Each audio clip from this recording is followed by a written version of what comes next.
প্রতিহিংসার শিকার নারী উদ্যোক্তা গাজীপুরে বাড়ি ও ফলের বাগানে প্রবেশপথ কেটে ফেলায় চলাচলে প্রতিবন্ধকতা।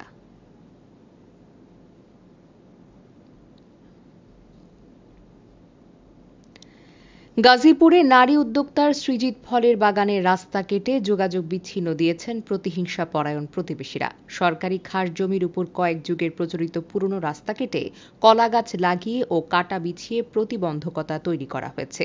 চারদিক থেকেই যোগাযোগ বিচ্ছিন্ন হয়ে যায় ১০০ একর আয়তনের সুবিশাল বাগান নিয়ে এখন বিপাকে পড়েছেন নারী উদ্যোক্তা স্কুল শিক্ষিকা জোহরা আক্তার। বাগানে প্রবেশের উভয় পাশের রাস্তা কেটে প্রতিবন্ধকতা তৈরি করায় বাগানের সরবরাহের অপেক্ষায় থাকা লাখ লাখ টাকার ফল ও বিপুল পরিমাণের আখের চারা সহ বিভিন্ন গাছের চারা নষ্ট হয়ে গেছে। উদ্যোক্তা জোহরা বেগমের ৩০ বছরের শিক্ষকতার অর্জিত অর্থ এবং ব্যাংকের লোন নিয়ে দীর্ঘদিনে গড়া এই বাগান। বর্তমানে এই বাগানে দেশ এবং বিদেশ থেকে ক্রেতারা আসতে না পারায় ইতোমধ্যে প্রায় ৫০ লক্ষ টাকার ক্ষতি সাধন হয়েছে। এছাড়া তিনি ব্যাংকের কিস্তির টাকা পরিশোধ করতে পারছেন না। ব্যাংকের কিস্তির টাকার পরিশোধে দুশ্চিন্তায় দিশেহারা জোহরা বেগম। সরেজমিনে গিয়ে দেখা গেছে গাজীপুরের শ্রীপুর উপজেলার মাওনা ইউনিয়নের সিঙ্গার দিঘি গ্রামে প্রায় ১০০ বিঘা আয়তনের বিশাল বাগানের ভেতর জোহরা আক্তারের মাটির ঘর। ছেলে মেয়েকে উচ্চশিক্ষায় শিক্ষিত করে থাকেন বিদেশে। স্বামী স্ত্রী কৃষক শ্রমিকদের নিয়ে বাগানটি পরিচর্যা করেন। জোহরার স্বামী ফজলুল হক মোড়ল চ্যানেল আই এর গাজীপুরের একজন জেলা প্রতিনিধি। তিনি গাজীপুর জেলার একজন সিনিয়র সাংবাদিক।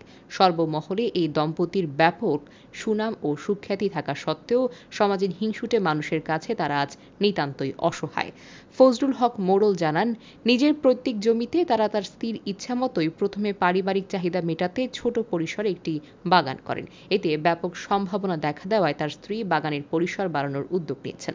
পাশেই আরও কিছু জমি কিনে বৃহত্তর পরিসরে বাগান গড়ে তোলেন। বাগানের পাশেই মৎস্য খামার করেছেন। বর্তমানে তার বাগানে দেশি বিদেশি ৪ সহস্রাধিক বিভিন্ন প্রজাতির ফলজ গাছ রয়েছে। বাগানের ৩৫ বিঘা জমি জুড়ে উন্নত মানের সিডলেস লেবু সহ ৩ প্রকারের প্রায় ৬,০০০ লেবুর গাছ রয়েছে। ফজলি ও আমেরিকান পালমার আম সহ মৌসুমি ও ১২ মাসি ৪০ প্রকারের ৪ সহস্রাধিক আম গাছ রয়েছে। প্রায় ৫০০টি লটকন গাছ ও দার্জিলিং প্রজাতির কমলা সহ বিভিন্ন প্রজাতির দেশি বিদেশি ফলের সম্ভার তার বাগানে। রসখানে ১.৫ বিঘা জমিতে উন্নত জাতের আখ ক্ষেত করেছেন। তার বাগান থেকে উন্নত জাতের রেঙ্গুন রসের চারা বিদেশেও রপ্তানি করা হয়। বাগানটির প্রধান উদ্যোক্তা জোহরা আক্তার গাজীপুরের বাঘের বাজার উচ্চ বিদ্যালয়ে শিক্ষকতা করতেন।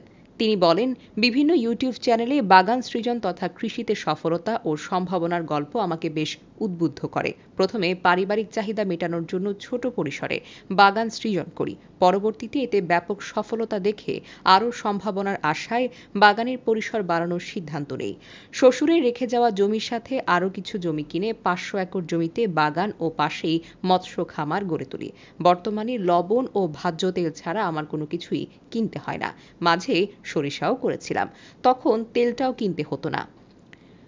বর্তমানে পারিবারিক চাহিদা মিটিয়ে সমাজ তথা দেশের চাহিদাও মিটাচ্ছি। বিদেশ থেকে ব্যাপক সাড়া পাওয়া যাচ্ছে, কিন্তু আমার এই সফলতায় ঈর্ষান্বিত হয়ে সম্প্রতি সামাজিক কতিপয় দুষ্কৃতিকারী ব্যক্তি বিভিন্নভাবে আমার জীবনে প্রতিবন্ধকতা সৃষ্টি করছেন। শত্রুতা করে বাগানের পূর্ব পাশে সরকারি খাস জমির ওপর দিয়ে যাওয়া প্রধান সড়কের প্রবেশমুখ কেটে পাশের ধান ক্ষেতের সাথে মিলিয়ে দিচ্ছে। বাকি রাস্তার মাঝে কোথাও গলা গাছ, কোথাও কাটা গাছ বিছিয়ে প্রতিবন্ধকতা তৈরি করছে। এতে আমার মতোই প্রতিবেশী আরও একটি নিরীহ পরিবার ক্ষতিগ্রস্ত হচ্ছে। শুধু তাই নয়, বাগানের উত্তর পাশের নিজস্ব রাস্তাটিও কেটে সংকুচিত করে ফেলা হয়েছে, যাতে কোনো গাড়ি বা বাহন বাগানে যেতে না পারে। কী কারণে তার সাথে এমন শত্রুতা করছে তিনি নিজেও জানেন না। সাংবাদিক ফজলুল হক মোড়ল বলেন, বালাইনাশক কারখানার সামনে প্রধান সড়ক থেকে বাগান অভিমুখী এলাকায় শাখা রাস্তাটির প্রবেশমুখের উভয় পাশের জমি আমার চাচাতো ভাইদের। রাস্তাটি যাতে বন্ধ না করেন সেই জন্য তাদেরকে ওই জমির মূল্য বাবদ টাকাও দিয়েছি, কিন্তু এরপরেও দীর্ঘদিনের প্রচলিত রাস্তাটি তারা কেটে পাশের ক্ষেতের সাথে মিলিয়ে দিয়েছে। তিনি বলেন, শুনেছি রাস্তার প্রবেশমুখের দুই পাশের ক্ষেত তারা একটি শিল্প প্রতিষ্ঠানের কাছে বিক্রি করেছে। তাই ক্রেতার শর্ত পূরণ করতে গিয়ে রাস্তার প্রারম্ভিক ওই অংশে প্রায় ৫০ ফিট জায়গা কেটে ফেলেছে। এতে বাধা দেওয়ার সময় রাস্তার অবশিষ্ট অংশে গলা গাছ রোপণ ও কাটা বিছিয়ে প্রতিবন্ধকতা তৈরি করা হয়েছে। এমনকি বাগানের উত্তর পাশে নিজস্ব রাস্তাটিও কেটে একেবারে সংকুচিত করে ফেলেছে। তিনি যাতে বাগান ছেড়ে অন্যত্র চলে যান, যেতে বাধ্য হন, সেই জন্যই ঘটনার মূল হোতা মোক্তারুল করিম শামীম মোড়ল, নজরুল মোড়ল, ফাহাদ মোড়ল গং উঠে পড়ে লেগেছে বলে অভিযোগ করেন। এ ব্যাপারে মোক্তারুল করিম শামীম মোড়ল বলেন, বাগানে কে কোথায় দিয়ে যাবে এটা তাদের ব্যাপার, আমাদের ব্যক্তিগত জায়গা দিয়ে চলাচল করতে দেব না। রাস্তার মাথা সহ দুই পাশে জমি হবে আমাদের, ওই জমি আমরা অন্যত্র বিক্রি করে দিয়েছি। রাস্তার ওই জমি বাবদ ফজলুল হকের কাছ থেকে কোনো টাকা নেননি বলে দাবি করেছেন। এমনকি রাস্তার বাকি অংশ সরকারি নয়, বরং তাদের প্রত্যেক জমির উপর দিয়েই রেখে গেছে বলে দাবি করেন। এ বিষয়ে শ্রীপুর উপজেলা নির্বাহী কর্মকর্তা ব্যারিস্টার সজীব আহমেদ ভূঁইয়া বলেন, রাস্তার বন্ধের ঘটনা জানার পরে ঘটনাস্থলে মাওনা ভূমি উপসহকারী কর্মকর্তাদের পাঠানো হয়েছে। এতে প্রাথমিকভাবে সত্যতা পাওয়া গেছে। এ বিষয়ে পরবর্তী আইনি ব্যবস্থা গ্রহণ করা হবে। এই যে রাস্তাটা, এটা আমার জন্মের আগে, আমার সবার বড় ভাইয়ের জন্মের আগে এই রাস্তা গুহালট ছিল, এবং এই প্লটটা হইল পুরা সিএসএ, এসএ এবং আরএসএ 1 নং খাসকতিয়া। এই খাসকতিয়ানোর উপর দিয়ে গুহালট, এবং এই মানুষ চলাফেরা করতো। আমার বাবাও ফল ফসল এখানে নিতে নামতেন। আমি 20 বছর যাবৎ এই যে গরুর ফার্ম, ফিশারি, এর খাবার দাবার, সার এবং এইখানে উৎপাদিত পণ্য এখানে পিক আপ দিয়া ওই অটোতে, প্রাইভেট কার আসে, সব আসে, এইভাবে চলতেছে। তো গত মাসের 29 তারিখ এবং 28 তারিখ তারা ওই প্রথম যে 25 ফিট রাস্তা আছে তাদের রেকর্ডীয় জমি, ওই জমিও তাদের কাছে আলোচনা সাপেক্ষে নজরুল মোল্লার সাথে আমি একটা টাকা পয়সা দিয়া মিনিমাইজ করে নিয়ে ওইখানে সেই মাটি দিয়া রাস্তা বানায় দিছে। হঠাৎ করে এই নজরুলেই তার ভাইটাই নিয়ে ওই রাস্তা কেটে ফেলছে। ওইখানে চুঙ্গি দিছি আমি, ওই চুঙ্গিটাও ভাঙছি। বাকি রাস্তাটুকুর মধ্যে তারা কলা গাছ লাগাইছে।